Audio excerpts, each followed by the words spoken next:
পাকিস্তান বোধহয় এটার জন্য বড় ধরনের একটা মধ্যস্থতা করার চেষ্টা করছে। আর আমি মনে করি ট্রাম্প এখান থেকে বেরিয়ে আসার পথ খুঁজছে। তো সুতরাং আমার মনে হয় যে এই সত্যের বিজয় হবেই এবং অহংকারীর পতন হবেই। পৃথিবীতে পরাশক্তি এর শক্তির যে পরীক্ষা তা দিতে দিতে একটা সময় এক সময় ব্রিটিশ সারা পৃথিবীর রাজত্ব করেছে, এখন আমেরিকা করছে। এরপরে অত্যন্ত সুন্দরভাবে সে উপস্থাপন করেছে পুরো যুদ্ধের বিষয়টা। তো আমার কথা একটু অন্যরকম ভাবেই হবে। যাই হোক, বিসমিল্লাহির রহমানির রহিম। আমার সহ আলোচক এবং অত্যন্ত চৌকস উপস্থাপক এবং অত্যন্ত গুরুত্বপূর্ণ একটা বিষয় নিয়ে আলোচনার সূত্রপাত করেছেন, এবং আপনার দর্শক শ্রোতা এবং দেশের মালিক জনগণ যারা শুনছেন, আসসালামু আলাইকুম। সর্বপ্রথম আমি স্মরণ করতে চাই যে আজকে 26শে মার্চ, অর্থাৎ 26/3/26, ঠিক 55 বছর আগে ঠিক আমাদের দেশে আমাদের স্বাধিকার, আমাদের অধিকার, আমাদের একটা অর্জন করার জন্য একটা যুদ্ধ শুরু হয়েছিল পাকিস্তানের বিরুদ্ধে। এবং এই 26শে মার্চ থেকে 16ই ডিসেম্বর পর্যন্ত অনেক শহীদ হয়েছে, অনেক ত্যাগ স্বীকার করতে হয়েছে। বাংলাদেশের একটা অংশ বিরোধিতা করেছে, বাকি সবাই মুক্তিযোদ্ধাদেরকে সহযোগিতা করেছে বিভিন্ন ভাবে, এবং এই ইতিহাসটুকু আমার নিজের চোখের দেখা। তো এই যুদ্ধটা ছিল আমাদের স্বাধীনতার জন্য, আমাদের অস্তিত্ব রক্ষার জন্য। তো যুদ্ধের সংজ্ঞাও কিন্তু ধীরে ধীরে পরিবর্তিত হচ্ছে।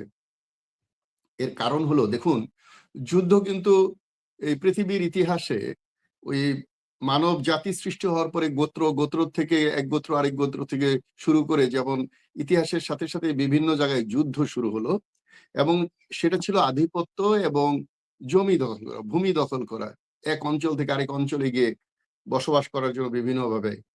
সেই যুদ্ধটা ধীরে ধীরে একটা পর্যায়ে গিয়ে মল্লযুদ্ধ, তারপরে তলোয়ার যুদ্ধ, তারপরে সশরীরী যে যুদ্ধ, অর্থাৎ যারা ফাইটিং ফোর্স আমাদের দেশের জন্য, ইনফ্যান্ট্রি অ্যান্ড আর্মার্ড, এরা যারা গিয়ে ভূমি দখল করে, ভূমির উপরে আধিপত্য বিস্তারের জন্য ফুটহোল্ড তৈরি করে, পুরো এলাকাটাকে সশরীরে অধিকার অর্জন করার যে পর্যায়, সেটা হলো যুদ্ধের পুরো বিজয় বা যুদ্ধে হারার যে বিষয়টা, সেটা ডিসাইড হয়। তবে এই যে ইরান এবং ইসরায়েলের যুদ্ধ, আমি বলবো এটা ইরান এবং ইসরায়েলের মধ্যে যে যুদ্ধ, এখানে ইসরায়েলের পক্ষে ইউএস যুদ্ধ করছে, আমেরিকা, এবং তাও তাদের দেশের প্রায় 70% মানুষ এটার পক্ষে নয়। ট্রাম্প গোলামি করে যা ইচ্ছা তাই করা যায়, সেইভাবে এই যুদ্ধে সে জড়িত হয়েছে, এবং মনে করেছিল, ধরে নিয়েছিল যে ভেনেজুয়েলার প্রধানমন্ত্রী বা তার স্ত্রীকে যেভাবে ধরে নিয়ে আসছে, এনে তেল গ্যাস সব দখল করা যায়, সেইভাবে একটা কিছু এখানে ঘটিয়ে দেবেন উনি, এটা মনে করেছিলেন। অথবা ইরান সারেন্ডার করবে, এরকম চিন্তা করে, এই ভুল চিন্তার ভিত্তির উপরে এই আমি বলবো যে এখন যে মিসাইল এবং ড্রোন ছোড়াছুড়ি, এটাকে প্রকৃত যুদ্ধ বলা যায় না। বিভিন্ন দূর দেশ থেকে, বহু দূর থেকে এই ক্ষেপণাস্ত্র ছাড়া এটাকে একেবারে সঠিক যুদ্ধ আমি মনে করি না। যেটা ওই পুরোপুরি যখন ভূমি দখলের যুদ্ধটা শুরু হবে, তখন বোঝা যাবে যুদ্ধের মাত্রা কোন দিকে যায়। যেমন হরমুজটা দখল করে রেখেছে ইরান, এখনো তার নিয়ন্ত্রণে আছে। বাংলাদেশ সহ 6টি দেশকে তারা সুযোগ দিচ্ছে আমাদের তেল নিয়ে আসার জন্য। দেখুন, এই যুদ্ধ, আমেরিকার এই যুদ্ধটা কিন্তু একটা অমানবিক যুদ্ধ। অর্থাৎ এটা ওই মিস্টার শাহিন বর্ণনা করেছেন, যুদ্ধে ইস্যুটা খুব গুরুত্বপূর্ণ। ইস্যুর উপর নির্ভর করে যুদ্ধে মোরাল তৈরি হয়। আমেরিকার কিন্তু যথেষ্ট ক্ষতি হয়েছে, আর আমেরিকার কিন্তু প্রতিটা মানুষের হিসাব আছে। এই পর্যন্ত যে সোলজার এবং সম্পদ তাদের নষ্ট হয়েছে, আহত হয়েছে, নিহত হয়েছে, এর জবাবদিহিও কিন্তু ট্রাম্পকে করতে হবে। আর ইরানের পক্ষে তো এটা ফিলিস্তিনিদের মতো অস্তিত্ব রক্ষার যুদ্ধ। তাদের সর্বোচ্চ নেতাকে তারা 40 জন উচ্চ পর্যায়ের নেতা সহ হত্যা করেছে। এগুলো অমানবিক বিষয়। পৃথিবীটা মানবিকতা থেকে দূরে সরে যাচ্ছে, এবং এখন যে যুদ্ধগুলো হয় সেগুলো সব যুদ্ধই কিন্তু এটা অর্থনৈতিক বিষয়। অর্থনীতির কারণে যুদ্ধ শুরু হয়, আবার অর্থনৈতিক টানাপোড়েনের জন্য যুদ্ধ বন্ধ হয়। এই যে ব্যবসা আজকে পুরো পৃথিবীতে, আপনি বাংলাদেশের কথা বলছেন, বাংলাদেশ তো পুরো পৃথিবীর বাইরে নয়, সমগ্র পৃথিবীতে ইতিমধ্যে এর এফেক্ট শুরু হয়েছে। কতদিন মাত্র এই যে 28শে আগস্টে ফেব্রুয়ারিতে যুদ্ধ শুরু হয়েছে বা আক্রমণ শুরু হয়েছে, সেখান থেকে আজকে দেখেন কত অল্প দিনে সমগ্র পৃথিবীতে সবকিছুর দাম, বিশেষ করে তেলের দাম বাড়ার কারণে এগুলোর সাথে যারা সম্পৃক্ত এই ব্যবসায়, এবং এই তেল ছাড়া, এনার্জি ছাড়া তো আর কিছুই করা যায় না এই আধুনিক যুগে। সুতরাং এমন একটা যুদ্ধ বাঁধিয়ে দেওয়া হলো যেটা আসলে সারা পৃথিবী এর ক্ষতিগ্রস্ত। তবে ট্রাম্প একটা ঔদ্ধত্য দেখিয়েছেন, পাওয়ার দেখিয়েছেন এবং মনে করেছেন যে খুব সহজেই বোধহয় উনি ইরানকে করায়ত্ত করতে পারবেন। এখানে আমি একটা কথা উল্লেখ করতেই চাই যে ইরান মুসলিম একটা কান্ট্রি, অর্থাৎ সিংহভাগ মুসলমান। এই মুসলমানদের কিন্তু একটা ইমানের জোর থাকে, অর্থাৎ নৈতিকতা, বিশ্বাস, দেশপ্রেম।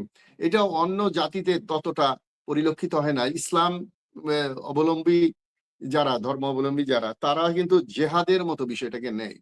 আজকে দেখেন ফিলিস্তিনির যে অবস্থা, ফিলিস্তিনি যে প্রতি বছর কত মানুষ মারা যাচ্ছে। হয়তো ইরান এর এই যুদ্ধ যদি দীর্ঘ হয় আরো, তাহলে অর্থনৈতিক ক্ষতি তো হবেই, এবং সম্পদ, মানুষ, ইতিমধ্যে আপনার ইসরায়েলেরও কম ক্ষতি হয়নি। ইসরায়েলের শহরগুলোর মধ্যে যে আক্রমণ হয়েছে এবং এই ইরানের যে প্রথম দিকেই যে আঘাতটা আসছে, তারপর যে ইরান টিকে আছে, এইটা আমি মনে করি ইমানের জোর, মনোবলের জোর, ইস্যুর জোর। তারা তাদের স্বার্থ রক্ষার জন্য যুদ্ধ করছে।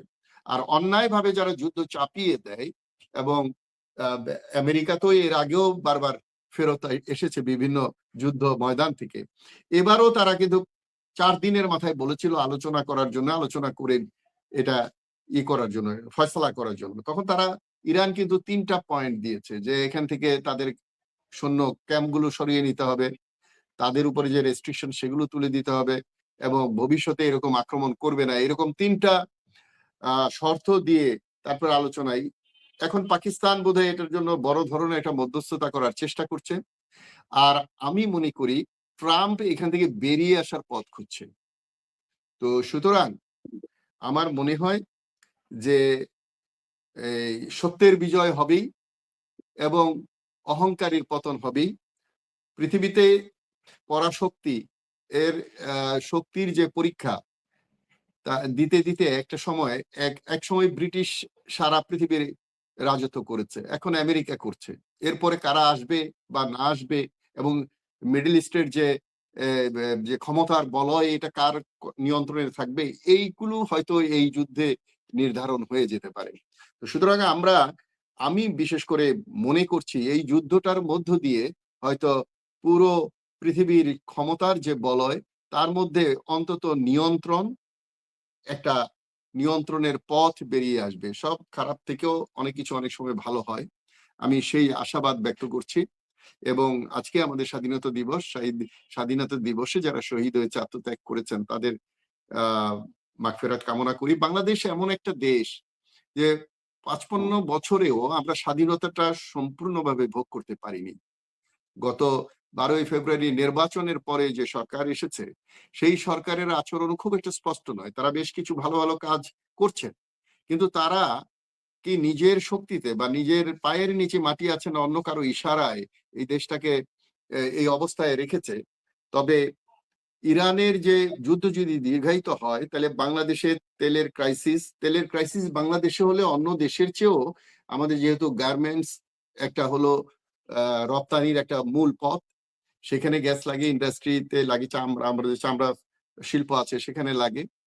আর এই ইরান যুদ্ধটা যদি দীর্ঘায়িত হয়, তাহলে মিডল ইস্টে যারা আমাদের রেমিটেন্স যোদ্ধা, ইতিমধ্যে বেশ কয়েকটা ফ্লাইট চার্টার করে বেশ কিছু লোক ফেরত এসেছে, অনেককে যেতে পারছে না, কাজে জয়েন করতে পারেনি। তো এই যে এই দিকের যে সমস্যা, আমাদের দুইটা মূল অর্থনৈতিক শক্তির মধ্যেই ধস নামতে পারে। এই জন্য বাংলাদেশকে খুব কৌশলী হতে হবে।